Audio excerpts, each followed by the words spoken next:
что я люблю тебя, что я тобою дыхаю, бо ты мой кислород, что ни дня без тебя, а коли я одна, то ночь моя у журбе.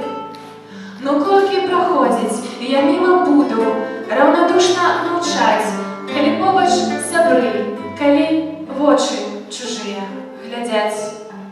Я ж и ложу с тобой делила, и песни застольные, и тихие раницы, и квитки дорог на один тягник, и у одной лодцы на чужий берег. И откуль ты меня заслоняешь? Без тебя я уже буду не я, без тебя только полова меня. И я так потребна тебе, послухмяний отбиток твой. Ты мое радование от шерсти, ты мое наслонье среди белых дён. О, моя поэзия, моя поэзия.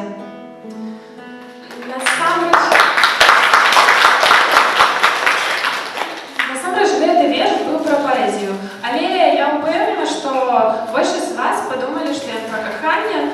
Ну, у прынцыпе, няхай пра каханне, таму што займацца любімай справай у пэўным сэнсе гэта таксама кахаць. Вот, калі адкінуць усе нашы таленты, здольнасці, схільнасці, то мы ўжо будзем не зусім мы, і жыццё стане больш бледным. І у многіх з нас ёсць мары, ці яны былі ў дзяцінстве, але часам абставіны ціснуць, і калі не ўсё атрымліваецца, але я ўпэўнена, што за сваю мару трэба змагацца, і наступны мой верш так і называецца «Мара». Мы ускрылі свае грудныя клеткі і пачалі займацца дэшыфроўкай таго, што напісана ў нашых малых сэрцах. А збоку гучна крычалі: «Ты павінен нам здаць! Ты павінен здацца, і мы самі напішам тваю гісторыю». Мы ж, як тыя партызаны, у якіх кожнае імкненне бы апошняе, працягвалі дэшыфроўку, каб адправіць важнае пасланне сабе.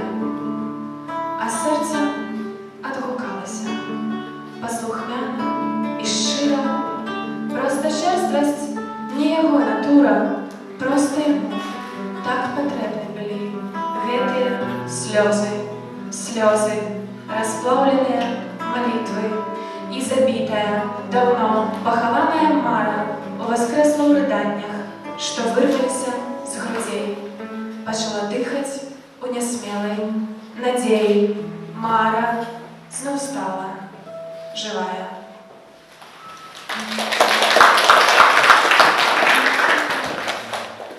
Ёсць у нашым жыцці самыя важныя рэчы, а ёсць дробазныя. Пра тое, што важна і што не так істотна, я разважала ў наступным вершы. Ведаеш, справа не ў грашах. На неба вядзе зусім іншы шлях. Яно нас прызвала на свой парог, а там сустрэў тата Бог. І ён спытаў: «Як жылося вам, дзеці? Што зрабіць вы паспелі на гэтай планеце? Ці прыдатнымі таленты вам былі? І куды іх прыкласці змаглі?» Мы указалі на мноства добрых спраў, а ён нам ключы ад брамы раю даў і дадаў: «Малайцы, што шанавалі час. Цяпер вечнасць украсою будзе для вас. На зямлі нам кароткі адмераны век. На зямлі ты адзін раз жывеш, чалавек.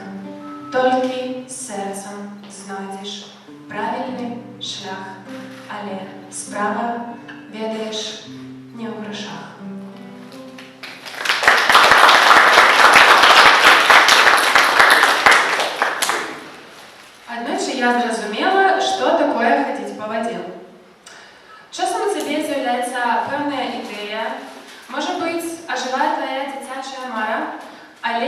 следам за гэтым прыходзяць сумненні.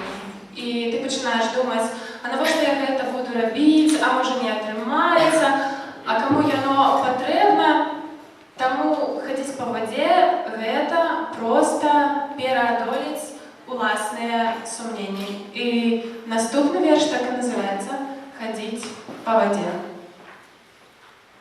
Усё, што трэба табе, за мною ісці па вадзе, адштурхнуцца з зямлі, на сумненнях паставіць крыж і ісці па вадзе. Калі раптам пачнеш тануць, я падам руку і не кіну ў бядзе. Як калісьці казаў Петру, так і сёння табе кажу: ідзі па вадзе. Прэч сумненні, нявер'е прэч, толькі крок зрабі, калі любіш мяне, ідзі. Я надзейны вясляр, я не кіну ў бядзе. Як пачнеш тануць, пазаві і пачуй цябе. Я той шлях, дзе спакойна быць. Я любоў, што трымае цябе. Проста кроч за мной, паспрабуй хадзіць па вадзе.